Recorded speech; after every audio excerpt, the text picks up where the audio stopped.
and welcome to another live demonstration.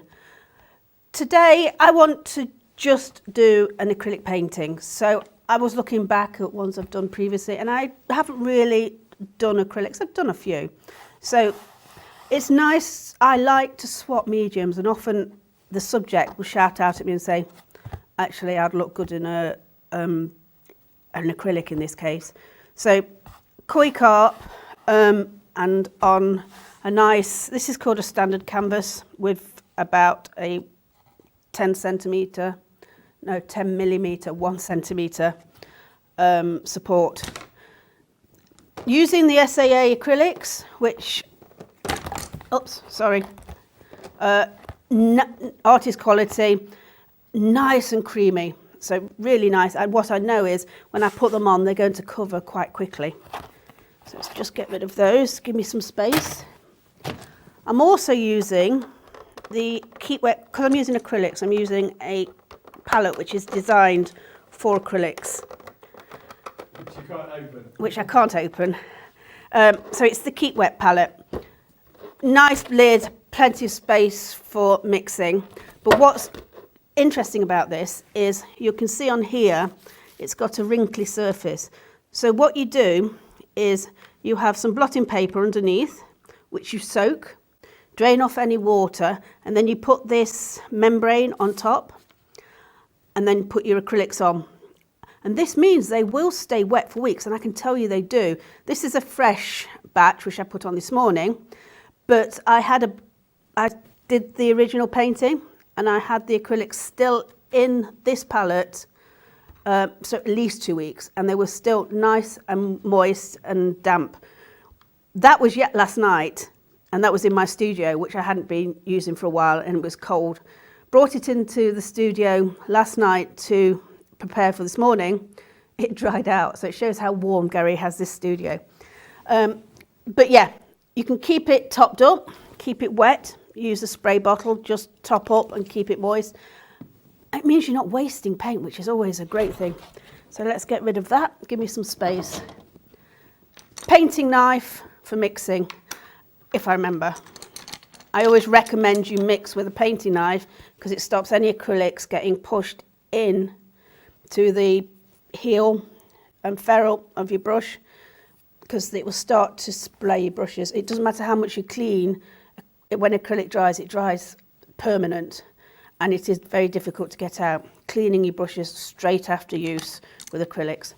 So using a painting knife stops it getting pushed in. Right, so I'm going to start with the background, and because I want a light blue, I'm just separating some of the white, and you can clean your knife between, but I tend to see what happens. So the reason I've put the white to one side and I'm mixing the blue into the white is it's actually easier to mix the dark colour into the light colour and get the colour you're looking for, rather than the other way around, because you end up mixing more to get that right colour. So I want a blue, and I need to remember to mix enough because I need to cover. And like I said, this will often stay, and I don't have to worry too much about mixing too much and then not using it. Now, notice I don't mix too well. I'm not looking for a flat colour. I'm also going to add a very little touch of green. And again, I'm not mixing that fully because I want a little bit more random colour. It's always nice to have a bit of a surprise. And I was thinking about what I was going to say today about mixing colours. And to be honest, I often just see what happens. A lot of it is see what happens, especially with acrylics, because they are so easy to change, to alter, to go back into. So, you know, often just see what happens, and you can see there some of the yellows coming through. I'm just dabbing into the blue as I go along. And you can see how easy this is covering in one go, which is a sign of a good artist quality paint.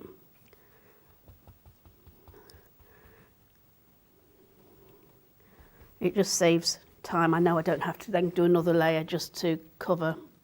It's doing it all in one go. Now, the shadow, there's a black kind of shadow going over the surface, and I'm trying to keep it with the lines I've got, but I'm not overly worried because I've got the original. I can go back in. I don't need to worry myself fully about the shape of it. It's something I can bring back. I'm using a nice big brush. Part of the reason is that it helps to cover things quickly, and it gives me some continuity across the spread. So if I'm doing gaps, I want this colour to look like this colour, so it's all part of it. I'm not doing it really smoothly at the moment. I'm getting the colour on for two reasons. One, it takes away that blank canvas look that you kind of get a bit freaked about. Where do I start? What do I do? Well, let's just put some colour on.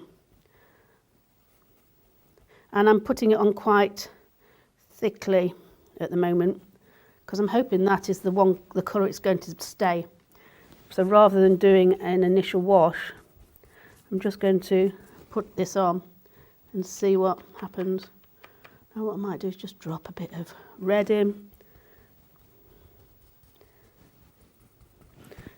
Because on the photo it's a very grey colour, but because I know this Koi Carp has some orange in it, if I can use the blue, keep it fairly blue, then that will make the orange stand out and the blue stand out. They're complementary colours for each other, so just adding bits of colour. Seeing where, if I go over the lines, it doesn't matter. I've still got the original in front of me. The drawing lines are guidelines. It gives me an idea of the approximate size. I've got the eyes in the right place. The fins I can alter slightly because, again, it could be moving. They can't see the original, but they're in the right place. Notice I'm not using any water. Now you can use water to mix with acrylics, but these are just so creamy that I've not needed to. So I'm just mixing some red and blue just to darken, give some slightly tonal values. Drop it in here and there.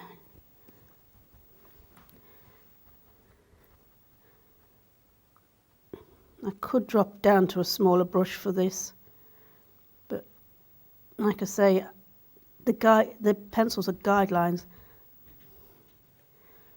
So to there. What I'm trying to do is keep things going in one direction a little bit. Add some more of that red, just seeing where I could do with adding some red. This is a background. Like I say, I can alter it and move it on as I want to.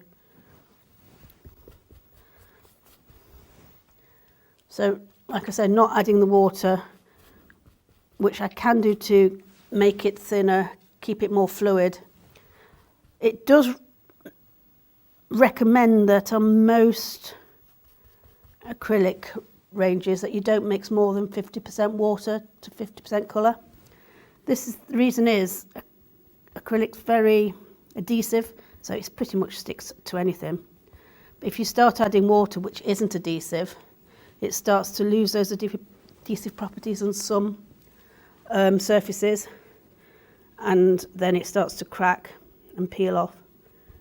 Now, I've never noticed it, to be honest, and I have used water in the past, but it's just something to be aware of. And you can easily get mediums, so you have a flow medium, which, as it says, adds flow to your acrylic, so you can thin them down, but still keeps that adhesive property. So maybe this is a little sticky. What I can do is give it a spray of water. By spraying, I'm not adding too much water. For me, all it's just slightly doing is just making it move a little easier. Now, I wouldn't normally do that, to be honest, if I was doing it in the studio, because I've got all the time in the world. I can take as long as I want. Apparently, Gary says I've got all the time in the world to do this, but I don't think you have. I don't think you'll be keen to watch me for the next 4 hours. Maybe not 4 hours. Painting an acrylic fish. So when I've finished this, it won't be finished piece as such, because it's as much as I can do within an hour or so.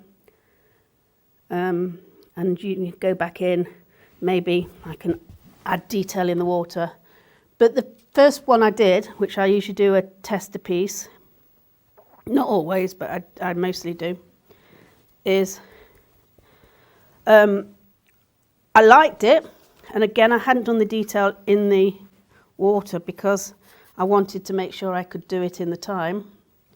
But looking back at it now, I actually like it. It looks better than I thought, and that's because I've walked away from it and haven't fiddled with it at the time.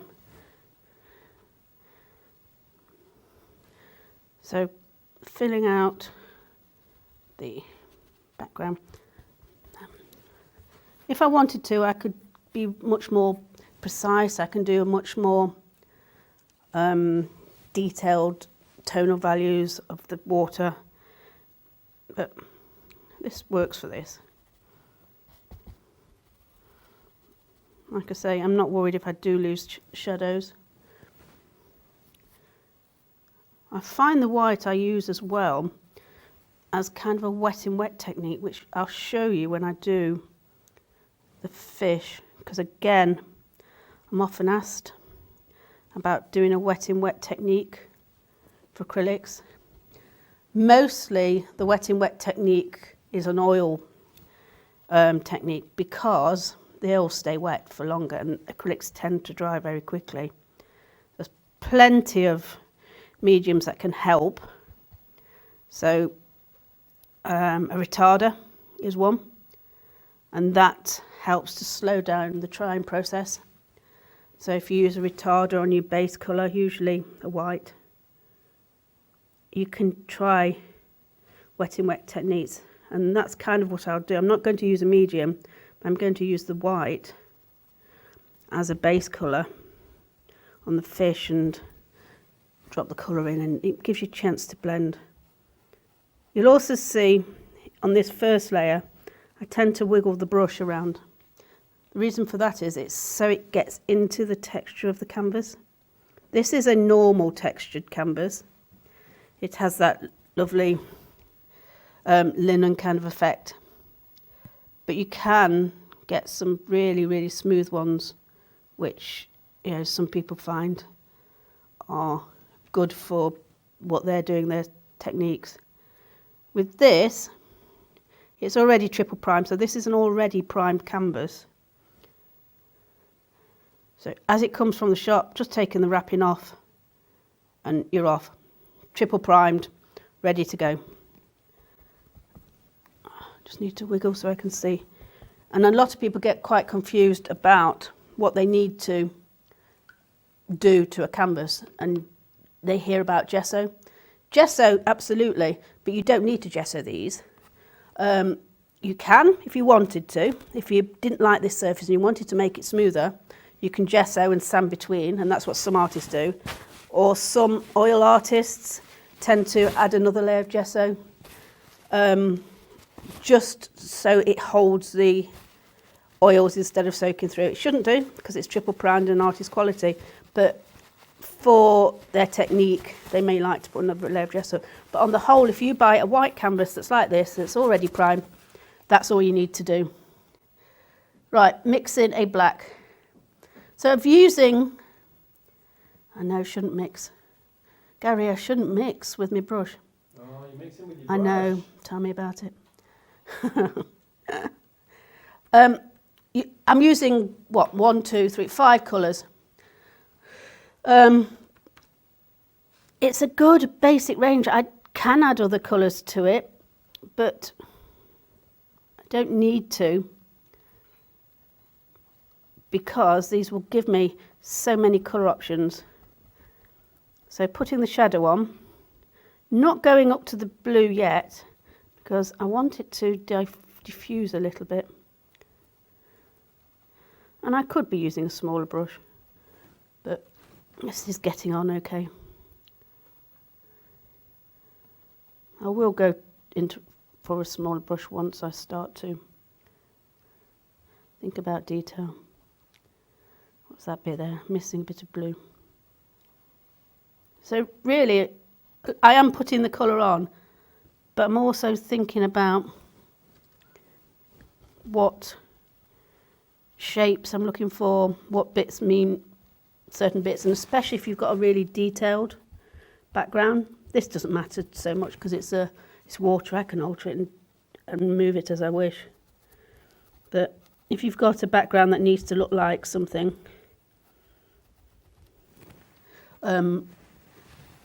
then I will often put a very light wash just to start off and plot out things. So a lot of it is thinking all the time.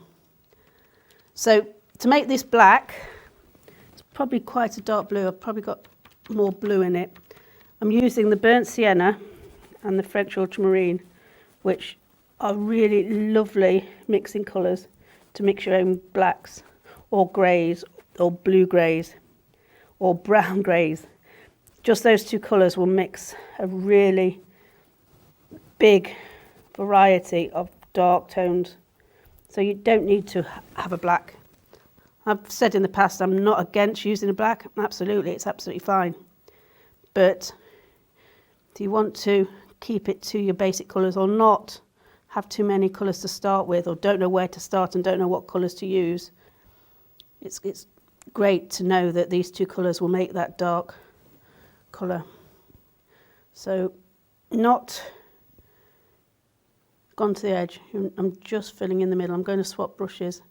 Go. You can see where that one goes.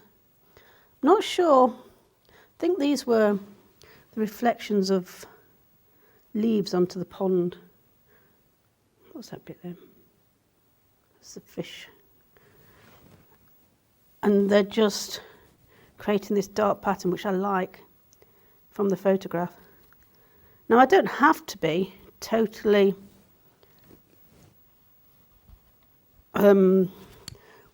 do everything that's in the photograph. I can choose the bits I like, take bits out. So you'll see here, because I'm not adding any water, by just dragging the brush, it's dragging on the surface, which is why I'm using that stippling technique for now. Once I've got a layer of acrylic on, the next layer goes on a lot more smoothly, which is why sometimes people will use that base in order to be able to just put a colour on and not to be left with the white. Okay, wash my brush out, not keeping it upright in water. I need to remind myself not to do that. It's a bad habit. But what it does is it can and make sure the water soaks up into the brush, and that's where your handle is cracking. So good practice is to make sure you clean your brush and lay it down. Just going to fill in that blue. So now I can fill in. And yes, I'm not mixing my colours as precisely as I could do. I'll just let it go. Often I'm just really happy just to let the materials do their own thing. So now I'm going back in here, and I want to diffuse. So I'm hoping to do this while it's still wet. And I've got a bit of blue onto my brush. Push it over. So I've not got a lot of colour. It's more of like a glaze. I'm pushing the blue into the black, but I'm also keeping it random. Like that. Black didn't work there. Still got some of the white underneath. So all I'm just doing is dropping in here and there. The thing with acrylics is it dries quite quickly. So if I was doing this in oils, I'd be able to have a lot more smoother transition. But I'm just having to work quite quickly just to see if I've still got any acrylic which is still wet, which it doesn't seem to be. But it's working. Like I say, I can let it dry, I can go back over, I can use mediums if I chose to. And I will use a flow medium, and a retarder is really nice to be able just to be able to go back in and blend, or use a different type of acrylic. This is the SAA acrylic, the standard acrylic that dries permanently. And I'm sure in the past I've done interactive acrylics, which you can keep wetting and you can keep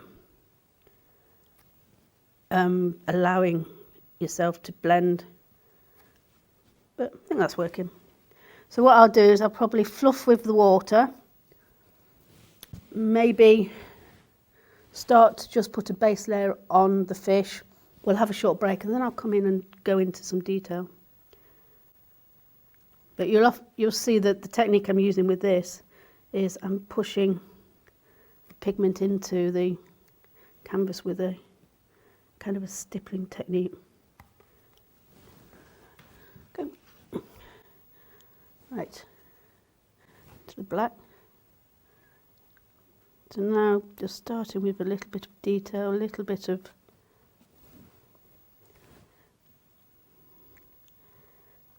shaping, and I'm not being totally precise with the shapes I'm using. Nobody has seen what shadow, as long as it looks like and makes the story is explainable. You can see what bits go where and why. Then it works. So I need the shadow up to the fin because it goes over it. And I'll add that shadow. The shadow comes over here, and I will add that at the end, to be honest. And that will be a different technique.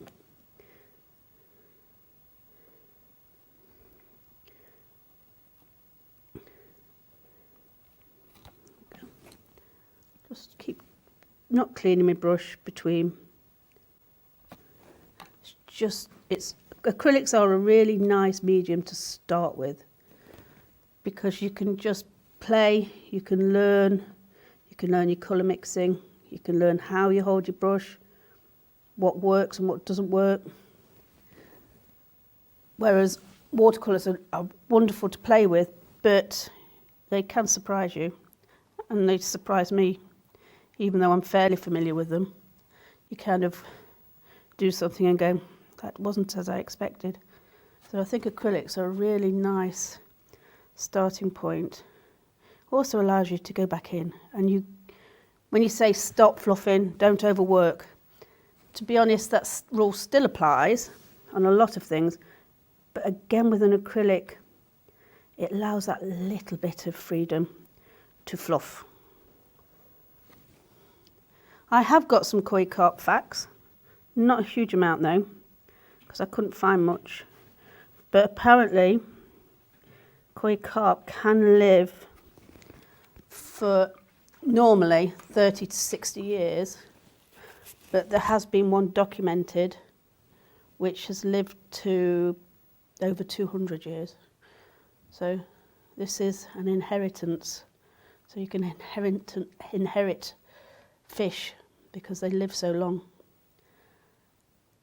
And the ornamental Koi Carp that we see nowadays and can fetch a lot of money depending on their patterning and their heritage, to be honest, all stem from original carp, so that original brown carp. But what happened was they noticed that there were some variations in colour, started to breed from those ones, and now they have such a range of different colours, right up to I think, blue ones, which are fairly recent colours in the Koi Carp range. This one's the white and orange. But you see all different patinations and different...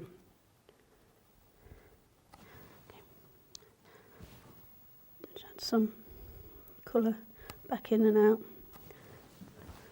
And you can see with acrylic you do take a little bit more time. I'm just going to take the time with the water, because to be honest the fish will come together quite quickly. It's a white Koi Carp. Just see if I can move this on a little bit.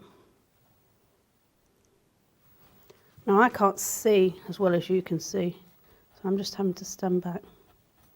Do you need my glasses? No, it's the lights. Oh. But I've got my reading glasses here if you want. I'm not reading, Gary. No, it's the lights tend to shine on, so I can't always see without just moving to one side, which is actually sometimes a good thing. It means it's often a surprise. You've seen things very differently to what I have, which means it often looks better when I walk away from it. And I've only got a short time, so I don't get the chance to do a lot of fiddling with the work. So I have to leave it and come back to it, and actually I'm often very surprised, go, oh, that wasn't as bad as I thought. And that's what happens from the studio, but I think in everyday life, when you are painting something, walk away from it. Gary, something cracked. What was that? I don't know. Did something fall down? No, I think it cracked. Oh, like there's those water bottles. Sounded like a water bottle. Oh, yeah. So, yeah, there's some water bottles on the floor, which were used to fill up pots. Whew. It's fairly soundproof studio, but you can hear sometimes the environmental noises. But that was very close. I've got a question for you. Yes. From Paul. Hello, Paul. Paul wants to know what set of brushes would you suggest to start acrylic painting with? Right. Acrylic painting. The ones I'm using are synthetic. I'll give you a clean. So these are synthetic silver brushes, suitable for watercolour. So watercolour brushes have short handles because you usually close up. I'm using them for acrylics, which are absolutely perfect for, and I know I'm going to clean them. But choose, as a starting, that is probably all you need. Maybe a bigger brush, but you don't need too many. Because if you see what I'm doing, you can get a lot from one brush. Synthetic. So a nice quality synthetic brush, because you're going to be using them quite toughly, or like I do, I use that stippling technique. You will often see acrylic brushes with long handles, and that's because you work at an easel. And it's also nice to be able to hold the brush at the end and stand away from it. Or now you get acrylic brushes with short handles. So a good artist quality synthetic brush is perfect for acrylic. And then you can use anything, to be honest. You can use a stick, you can use painting knives. There's nothing stopping you with acrylics. They are so versatile. But yeah, don't get too many brushes. You just don't need them. And try not to get a very small one. You just don't need that at the moment. You can probably do a lot with that bigger brush. You can do a lot of the tiny detail.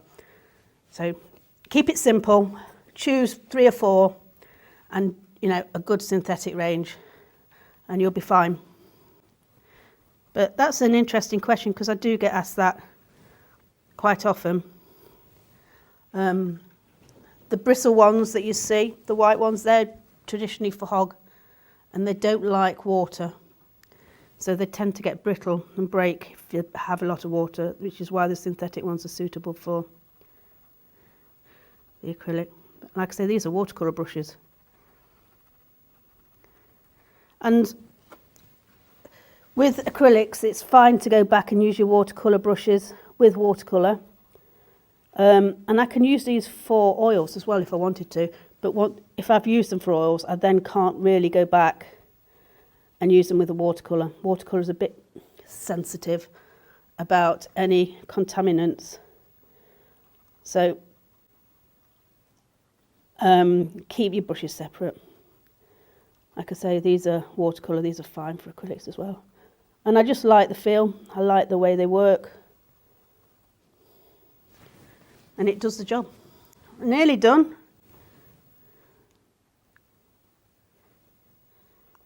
So the shadow has to be blocked in. See anywhere I've missed? There will be. Okay, that was good. Let me start to put some white down, just cleaning my brush.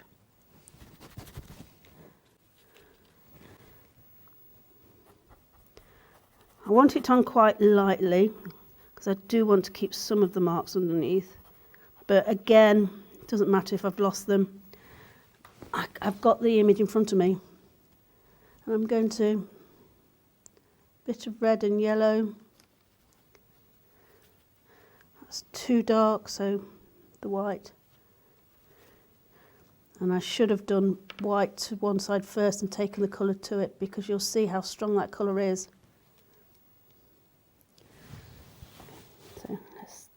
So I put an initial layer of white down. The reason is because it will just give me this smooth quality. I'm able to do this. So on this I was stippling because I was on a dry surface. Now I'm on a wet surface. I'm just able to drop and use the shape of the brush. See how easy that is to bring that shape and colour through by just using the shape of the brush. So, okay. May not be quite the right colour, but I can alter it. I'm not worried about altering things. That's the great thing about acrylics. So I will have shadow coming down here and coming across here. So I'm plotting a little bit now. Just let me drop some.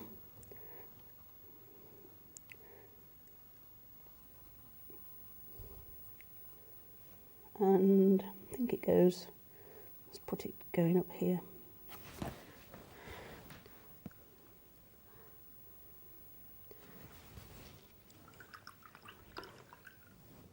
So I'll leave that. Yep, it's not finished. And I'm going to go on to the other fin because I have this already on my palette. So now I can just sharpen that detail. So putting an off-white wash across this surface.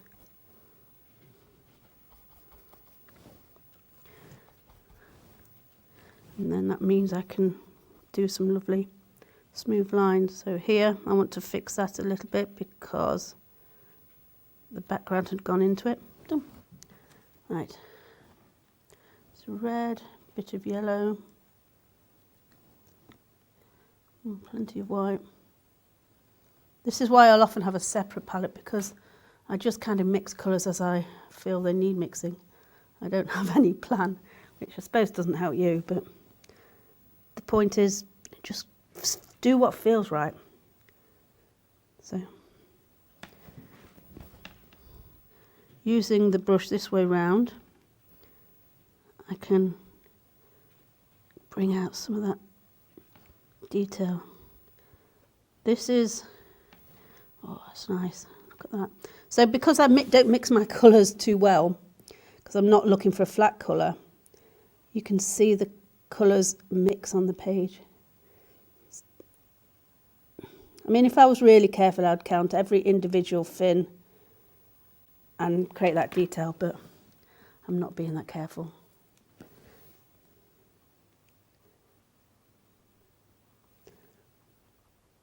Just thinking about shadow. It's not going to be the final shadow. Right. Let me think about some shadow. So it goes here.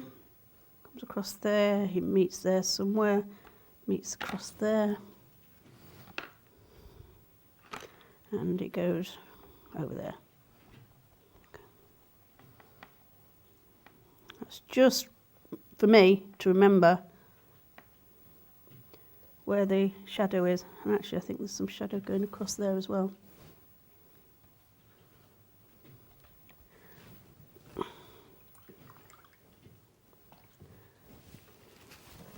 Okay. So what I think we'll do is, I think I need a break. I need to look, stand back, look, decide where I'm going to go next. So I think that's a good time to step away. And so join us in a minute and we will continue to build up on the details.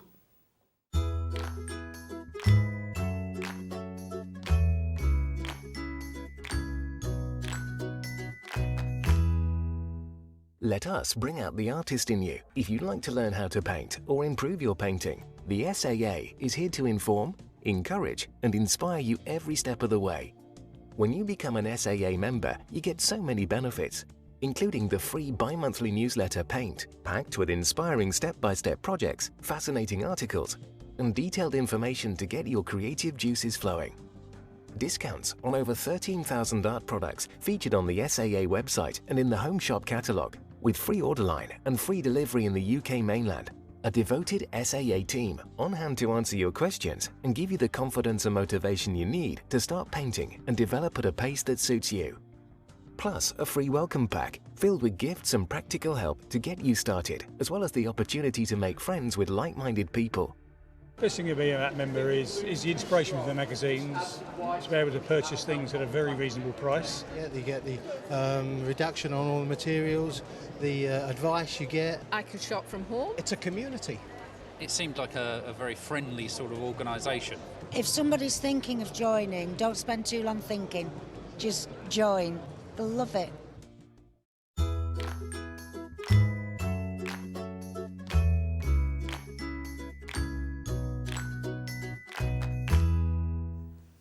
And we're back. Hello and welcome back. So in that time I've had a quick look and tried to decide where I'm going to go to. I think I'm going to work on the fish. So in with the white, dab that on.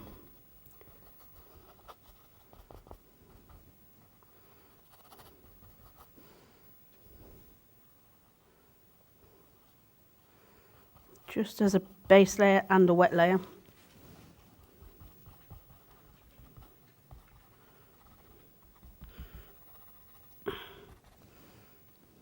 Again, that stippling technique. Because I'm not putting it on very thickly, if you see, if I put it on thickly, it goes on really smoothly, but I was not applying it very thickly. Okay.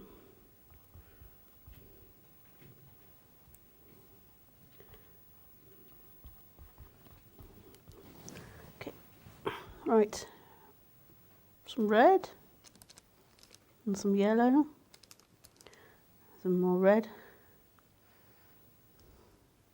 And you'll see I often keep some of the colours unmixed further down and mix them as I go along. It means I can get different values, tonal values. It's a bit too strong at the moment. So just apply the orange. And again, I'm not fully mixing the colour, so some of it's a little bit more yellow and some's a little bit more red. And again, because they have that lovely quality, I can dab it on. A lot of this smooth detail work will come right at the end when I can see whether I need it or not. Goes up around here. You can see there the different colours coming out just on the brush because I've not mixed it. I might add a little bit more red. Go red. So mixing on the palette with just the brush, turning it as I go. I can always come back. I'm not overly concerned about the colours. I can come back, I can lighten, I can darken, I can detail. And sometimes you'll find you've put it on and you like what you've put on. And what I'm looking at is texture, the texture of the detail. So got a little bit, lost a little bit here, so a bit here. And a little bit here. A little bit here. Dot here. Maybe a bit here. I know it's not there in the picture, but it's just helping me decide and balance. So I'm going to do the eye. So load up my brush. And you can see it does go on smoothly if you control. What I like about these colours is that you can just put the colour on straight away. I did use some student quality, and as much as they are really nice quality, some colours you have to put much more layers on to be able to cover, whereas with artist quality it's the one cover, and that's what's really nice about it. Just seeing shapes. Changing another brush. The reason is because I don't want to take the colour off there. So I'm just going in with the white.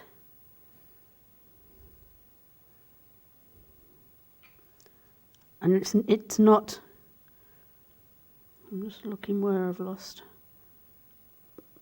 around there. It's like, you know, when you have pencils in your hand and you swap the colours, just to save me swapping my colours between brushes. I'll sometimes have the same size brush but with different colours on it, just so I can do this. But I will make sure that they're all well cleaned at the end of the day.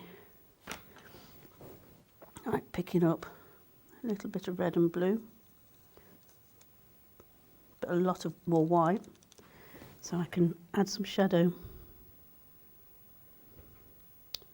underneath. What I like about the fish is they have this, it's too strong and too purpley, so maybe a bit more brown. But again, I think the purple works in many levels.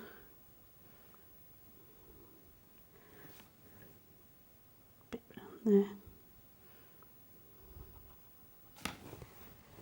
What you need to do is find a colour you're happy with in the shadow. Plenty more white. Let's use it. More white. It was too strong, that shadow, that detail I was trying to get. It's a bit more blue. It needs to be a bit bluer. So you can see how I'm thinking all the time. I'm altering, working out what looks better, what doesn't.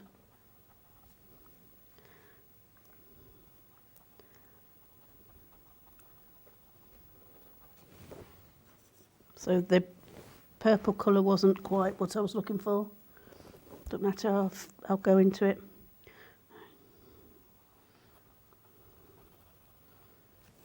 Using the white as a blending tool, which is really useful on a white fish. It's easy to do that. But it gives you other colours, so it's not going to stay white because I've already got a contaminated brush.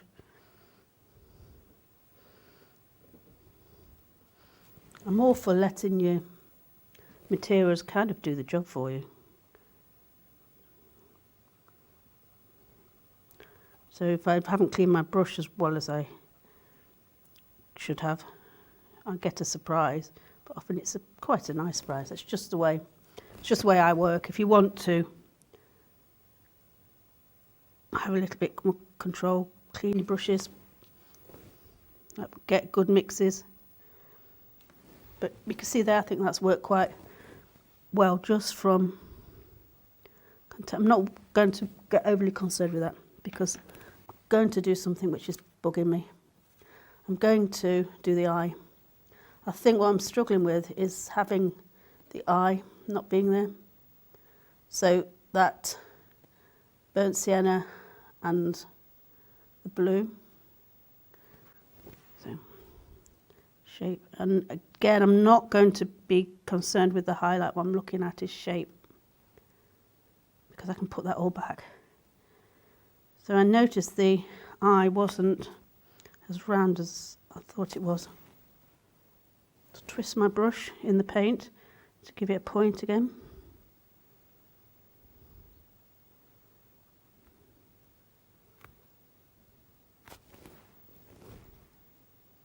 So if it's slightly off, I can go back in. So you can't see the eye on this side. So I'm going to put it in.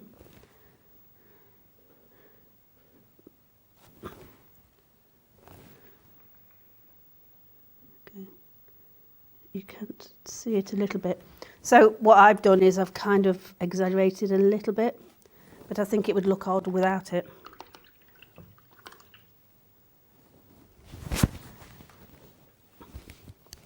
Right, back into the eye.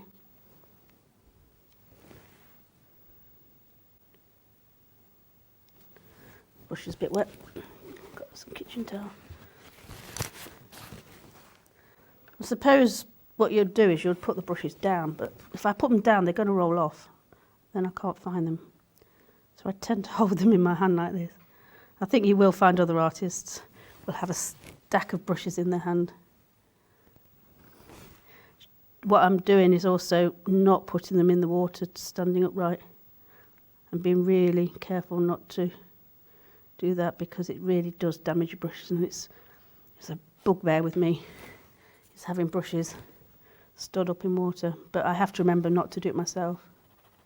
Okay, so that shadow, all I'm doing is picking up any colour I have left on the page.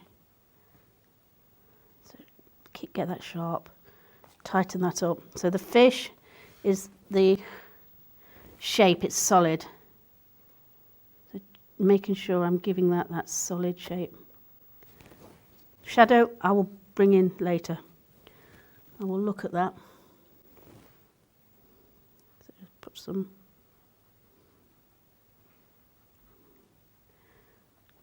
light orange, bring it down.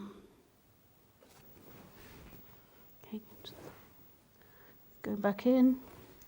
So they have some details here. Again, just use the brush to create that shape.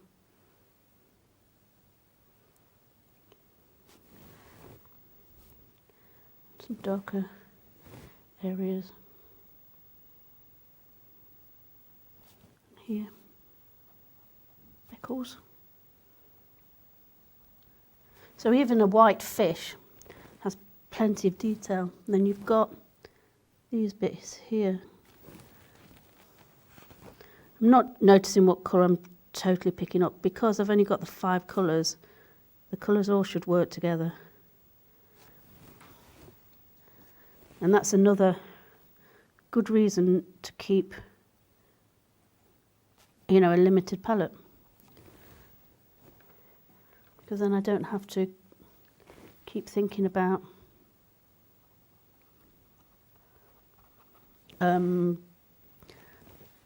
what I'm dipping my brush into. It's just the way it works. If I'm spending time on a studio, maybe on a bigger piece, I would spend time. But for something like this, I just want to show you how you don't have to get overly concerned about things. It will still turn out pretty good. Right. So on the fish in the picture, it has only one of these spikes. Don't know what they are. They're obviously, I would say, for feeling food around. But it didn't look right. So either this fish has lost it, or I can't see it on the photograph, but it didn't look right, so I've put it on. So those kind of things you can do. You can adapt your picture to work and tell the story you're trying to get it to tell. So for me, because it didn't have that. We need to find out what they're called. Whiskers of some sort. Right, so this, I'm also thinking about this. What is this? This is the lip underneath. So it has to be darker, has to be underneath. And because it's a white fish, I need to just give that a shout and make sure that it is darker underneath. Now, because these fish are quite close to the surface,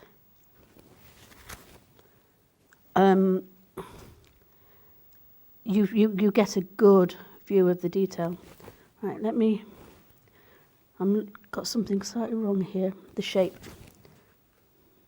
There, so let's go on to here. Let's put some shadow in. Let's stop fluffing around. Let's get on with things. And I'm not so bothered about leaving gaps in this canvas because it's white. So it kind of works for me.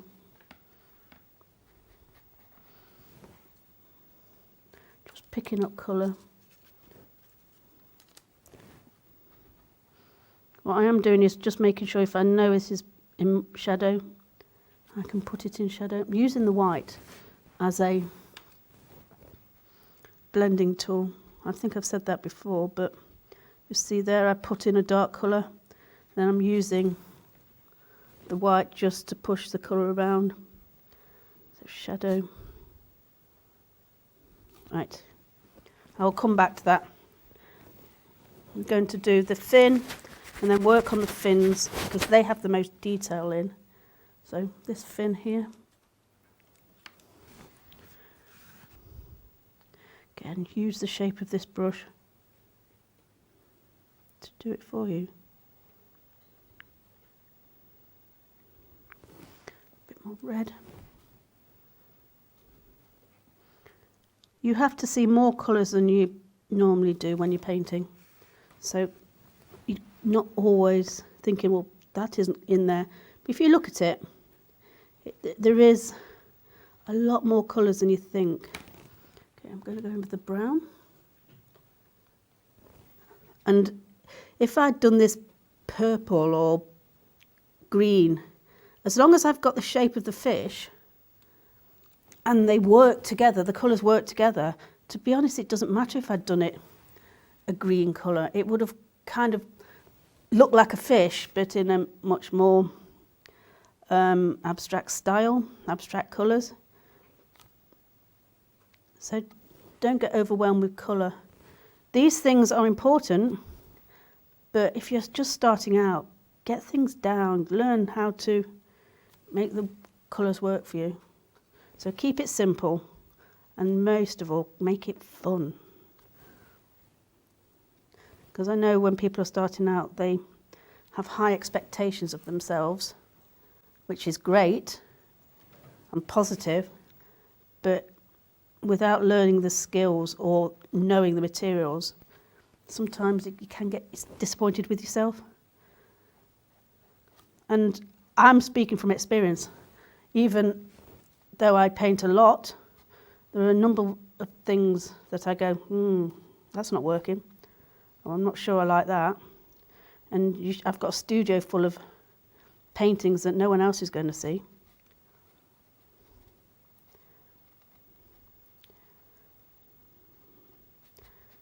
And like I say, this scrubby technique is just a technique I'm using. It works for me. If you want to be a little bit smoother. Right, sorry Gary, I said I was going on to the fins, didn't I? That's all right. See if I can get this done in 10 minutes, because I think I've talked enough.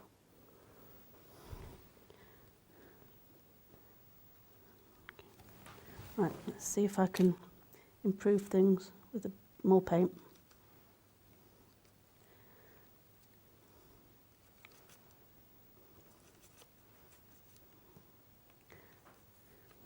Okay.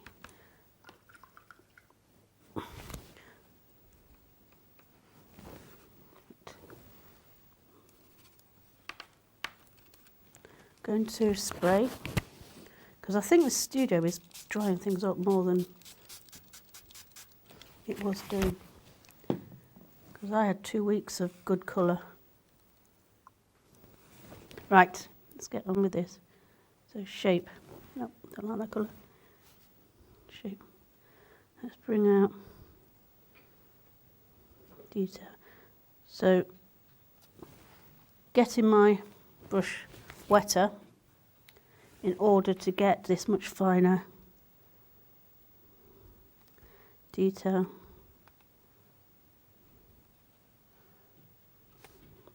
And this is again something you learn, how to hold your brush, how fine you can get. And this is why you don't need a small brush. Because you can do much of this with quite a large brush. Calligraphy is a good thing to learn when you're painting, because you learn how to create shapes and hold your tools. And you can always add it to a painting. So yeah, this looks quite strong at the moment. But I can take that down a notch. Just making sure that this fin does fit and it's not isolated by taking all the colours in and over. So again, using the 3 colours, it means all the colours work. So the blue I've used in the water works for the colours in the fish, because they're all part of the same colour range, because they're all the same colours.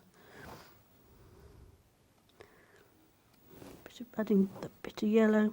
Right. Just sharpen off here. And then. Okay. So it's using that black I'd already made.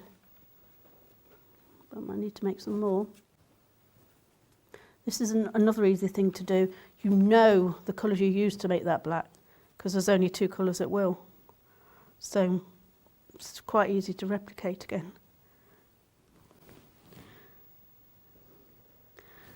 Not dark enough.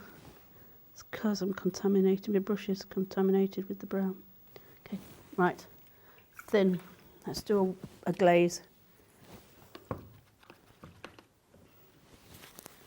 Right, a glaze is going to be a very thin layer, which I'm going to take over, and you still should see the colours underneath, but what I'm doing now is taking it where the shadow is, creating that shadow. If I've gone over into it and I want to sharpen, go around, sharpen it. This, you can see how easy it is to go back in. Which brush shall I use? That one. So I'm just making sure that the shadows tell the right story.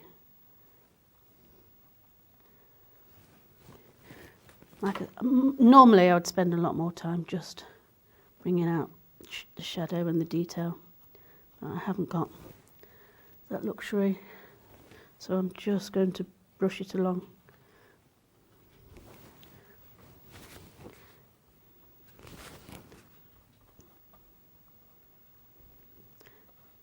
See here, the shadow goes across, but I don't want it to take away. And the shadow actually comes up here.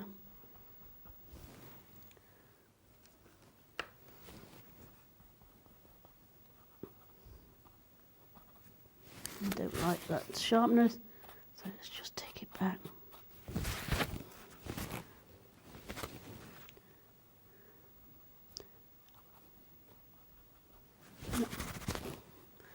My water's not quite clean enough, but look, you can take it back. Or I can add white and soften that. So there's lots of ways. So I know under here needs to be darkened.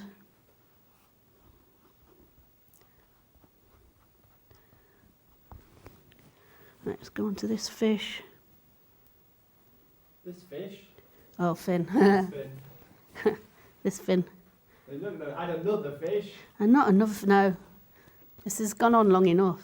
That's good. I've trained myself over a few years, I'm not going to mention how many, to paint things within 45 minutes or less. So if it goes on a little longer, I feel a bit guilty.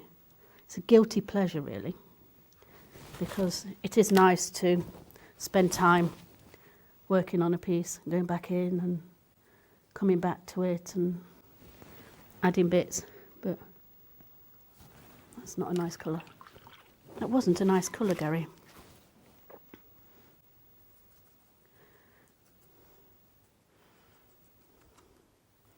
So what you could do with this palette, I've made a real mess of it, but what you could do is use this for your colours and maybe mix on a separate sheet, which you can then dispose of, and you've still got your bulk of colour on your palette. So not have a messy palette like I have. But to be honest, they're the colours I'm going to use again, so it really doesn't matter.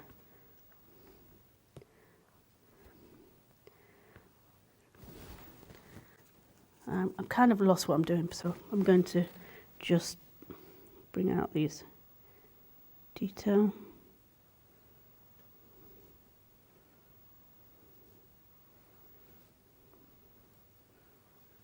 So still thinking about what fits onto what means what. Is that fitting? Is that... So reshaping using the black.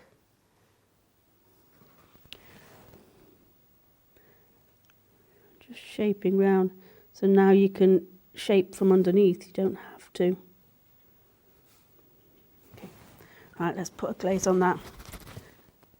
Like I say, I can see loads I will still keep going on. But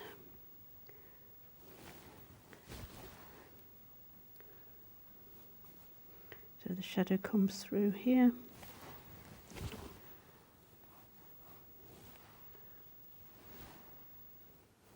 Down here.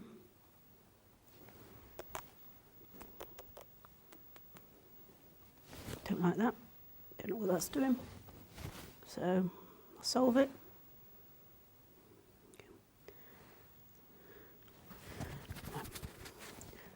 Like I say, there's plenty of areas I would continue to work on, but I think that's a good start. It looks pretty good. Like I say, I can keep finding places to work on and details to add on. Keep finding details to add on, Gary. But in your own time, this is something you can do. What I'm going to just do is add a little bit more detail. So to the fish is in the water, you've put the shadow on, so it kind of ties in. What I'm also going to do is, I noticed very subtly that there's some white detail on the water, very subtly, because it's actually quite, might be floating, things floating. But if you, again, think about layers, think about surfaces, I can just, I think this brush is too big, small. Oh, let's go for it. If I'm using too small a brush, I'm just not getting enough water or... Okay, so what I'm going to do, too contaminated. Right, let's go for it. Some wet white on my brush. Better. And just take it over the fish. Like I say, I can take it outside your painting as well. You'll also notice I haven't gone over the side. Sometimes I do, sometimes I don't. It just totally depends on what I want to achieve. Final finishes, just to reshape and detail that I've lost a little bit of and will bug me.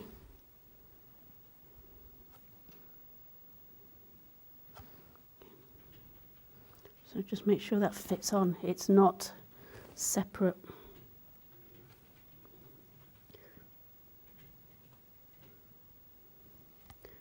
Shadow. And sometimes it can be just a few touches is all you need to actually make things make sense. Around the eye. And you can see there, literally a couple of touches suddenly makes things come to life a little bit more.